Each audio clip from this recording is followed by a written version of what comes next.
I'll actually make very quick comments that are very direct.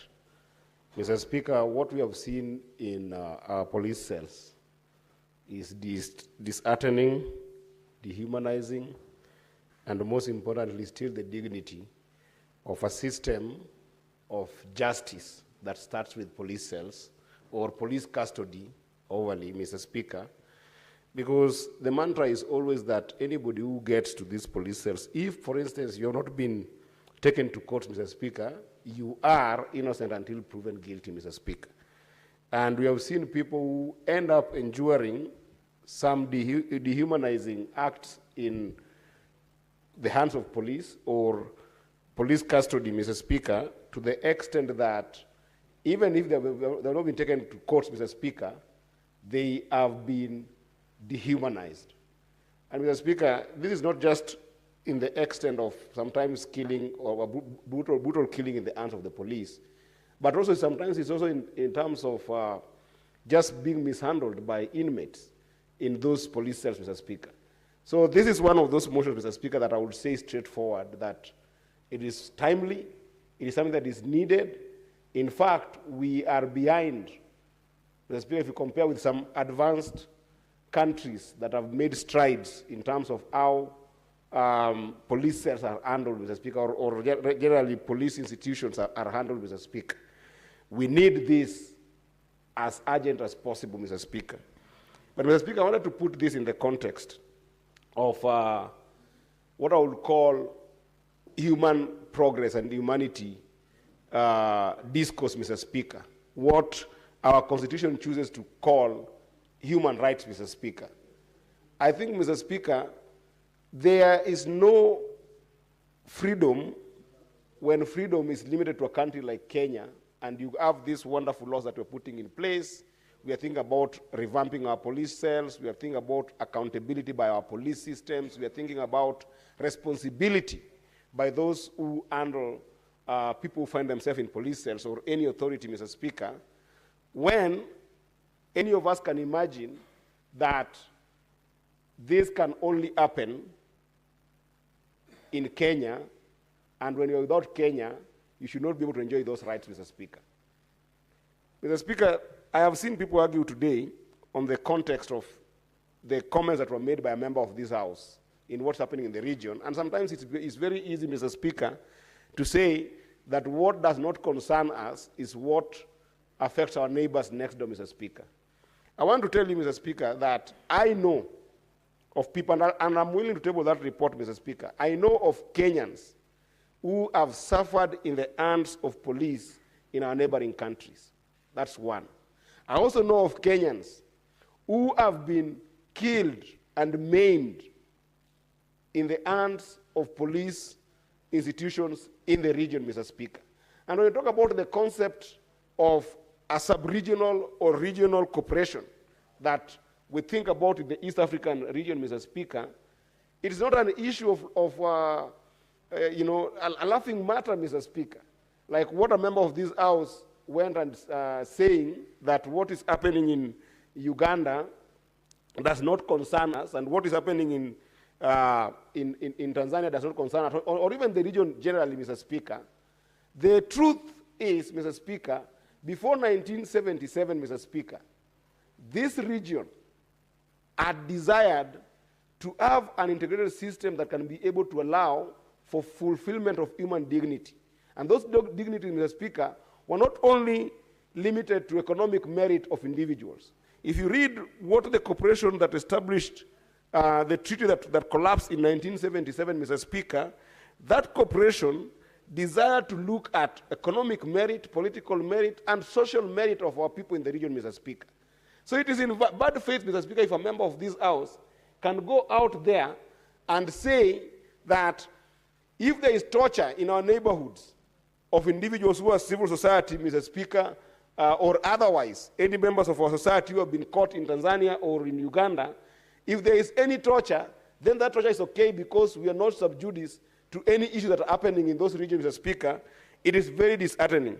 Because, Mr. Speaker, if you remember the collapse of the East African community in 1977, Mr. Speaker, what happened was there were three issues that were raised. One was lack of a strong participation of the private sector at that time. And then, Mr. Speaker, there was lack of strong political will. But most importantly, Mr. Speaker, was lack of strong civil society in the corporation's activities, Mr. Speaker. This is what is cited in the 1999 treaty that revamped the treaty that we had in the East African, a journey that started from 1905, Mr. Speaker. If you look at the treaties that we looked at from 1905 in this region for the East African Cooperation, Mr. Speaker, those treaties desired to bring about an integrated system that included the justice system, Mr. Speaker, to the extent that you have seen that members of this society, including one activist and also a leader in this country, Mr. Speaker, that I'm like Honorable Martha Karua, when we lost an election at some point and we could not get justice in the Supreme Court, she desired to go to the East African Court in Tanzania, Mr. Speaker. And if you read the treaty that is established in 1999 that revised this treaty, Mr. Speaker, it allows for free movement of goods, services, capital, and labor in the community, Mr. Speaker.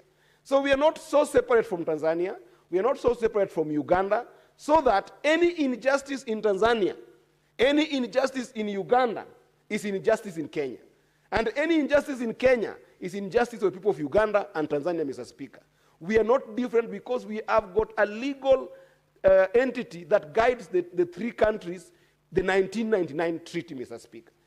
And I feel disheartened, Mr. Speaker, when we are talking in this house, a member of this house who had the audacity, Mr. Speaker, of going out there and praising and encouraging atrocities against citizens of this region, Mr. Speaker, by authorities in Tanzania and by authorities in Uganda, praising that and watering it as something that should be celebrated, Mr. Speaker, is unacceptable, Mr. Speaker.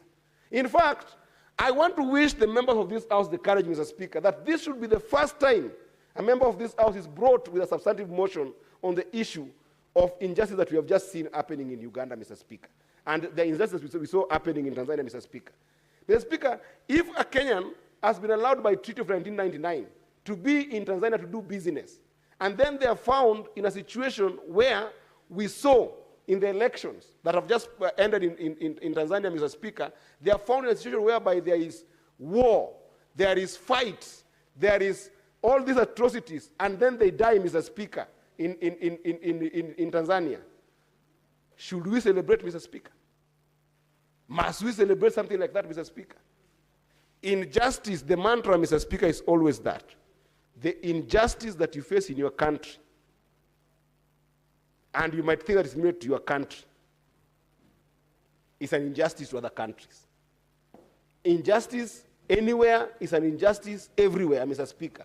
And it doesn't happen up until when a member of this House finds themselves in Arusha, where you have gone for a committee, Mr. Speaker, and then you are found in the frenzy of this activity that are happening in these other countries without anybody to fight for you. Then you find yourself between life and death situation, Mr. Speaker. Then you will appreciate the essence of the trees that we are building in this country. So we must never accept, Mr. Speaker. In fact, when we pass this kind of motion, Mr. Speaker, we must push that it becomes adopted in the region. For instance, Mr. Speaker, why is the government of Kenya paying for members of Yala money to be able to legislate in Yala if we are not one community, Mr. Speaker? We are paying because we are tied by the hip on legislative principles, on all integration manners in this region, Mr. Speaker, so that some of the things that are good that we are doing in this country, Mr. Speaker, can also go to our neighbors, Mr. Speaker. And I remember, Mr. Speaker, last year, when the country was burning here, Mr. Speaker, we were called the name Jirani, and our children were bastardized and told to be having bad manners. And this discussion, Mr. Speaker, was nowhere other than the Parliament of Tanzania, Mr. Speaker. So was it okay that we were being discussed in terms of character, in terms of values, in a parliament discussion in Tanzania, and we cannot discuss the same problem that we have seen in those regions, Mr. Speaker, that affect us, when our own member in this House, Mr. Speaker, has come to laud them? Mr. Speaker, what the senator of Nandi said about what is happening in Uganda and the behavior of regime in Uganda and Tanzania is a shame and must be called as such, and as a house, we should not tolerate it, Mr. Speaker. And in the spirit of broad-based, Mr. Speaker, where one of the principles of broad-based may so rest in peace, Honorable Raila Odinga, Mr. Speaker, fought for the freedoms that we are enjoying in this country. I doubt in Raila's heart that that freedom was limited to being freedom that can only be enjoyed within Kenya, Mr. Speaker. It is freedom for humanity that must be enjoyed within and without the borders of Kenya. For all human race, Mr. Speaker, for all humanity, Mr. Speaker, in the continent, we must start being one African people. That the pain that is in Mali, the pain that is in South Africa, the pain that is in Cote d'Ivoire must affect us as a people, Mr. Speaker, because we are one African people, we are one humanity, Mr. Speaker, and therefore I condemn what my brother Senator Gay did pronounce in the weekend about what's happening in Uganda, Mr. Speaker, and about our colleagues and our people and the citizens of this country who are detained in Uganda, Mr. Speaker. Detention is something that you will never want to see. And I like this bill, this motion, Mr. Speaker, because it is a one step forward to making sure that this kind of dubious things that happens behind bars when people are in custody, Mr. Speaker, don't ever happen, Mr. Speaker. The pain we felt as young people when Albert Ojwang died in a police cell, Mr. Speaker, is a pain that we never want to see any other young person face in this country, Mr. Speaker.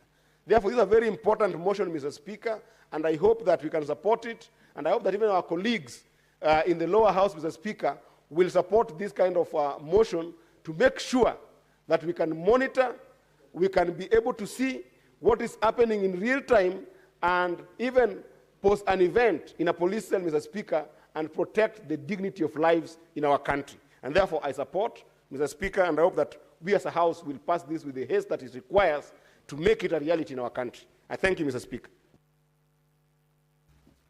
Senator Okiya Omtata.